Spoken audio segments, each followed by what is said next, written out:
अडानी विवाद में अमेरिकी शॉर्ट सेलर हिंडनबर्ग रिसर्च ने सेबी चेयरपर्सन माधवीपुरी बुच और उनके पति धवल बुच पर बेहद गंभीर आरोप लगाए हैं। हिंडनबर्ग की नई रिपोर्ट में आरोप लगाया गया है कि माधवीपुरी बुच का स्टेक उन ऑफशोर फंड में था जिसने अडानी ग्रुप में पैसे इन्वेस्ट किए थे। रिपोर्ट में बताया गया है माधवीपुरी बुच का ऑफशोर फंड में इन्वेस्टमेंट था, जिससे लगता है कि वायर कार्ड घोटाले से उनका संबंध हो सकता है।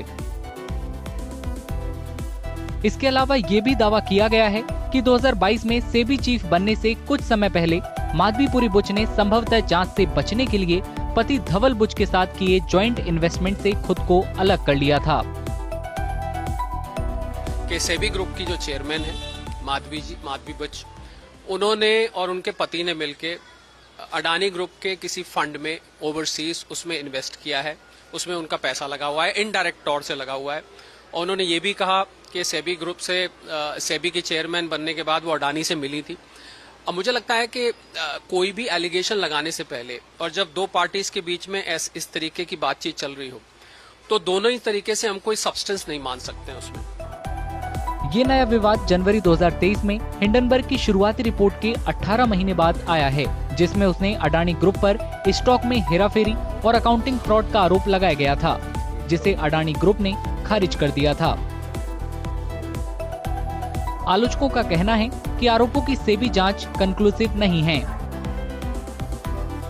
ये मामला देश में बड़े राजनीतिक विवाद में बदल गया है। विपक्षी दलों ने सेबी की ईमानदारी पर सवाल उठाए हैं। Over the last few years, larger and larger numbers of people have been investing in India's stock market. They invest their hard-earned, honestly earned savings in the stock market. And it is my duty as leader of the opposition to bring to your notice that there is a significant risk in the Indian stock market because the institution that governs the stock market is compromised. SEBI chief Madhabi Puri Buch और उनके पति धवल बुच ने रविवार को joint statement जारी कर Hindenburg report में लगाए गए आरोपों को खारिज किया और इसे चरित्र हनन का दुखद मामला बताया। अडानी ग्रुप ने भी हिंडनबर्ग रिपोर्ट में किए गए दावों का खंडन किया है।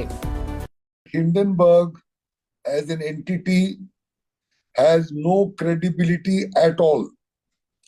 We have seen their first attack more than a year ago.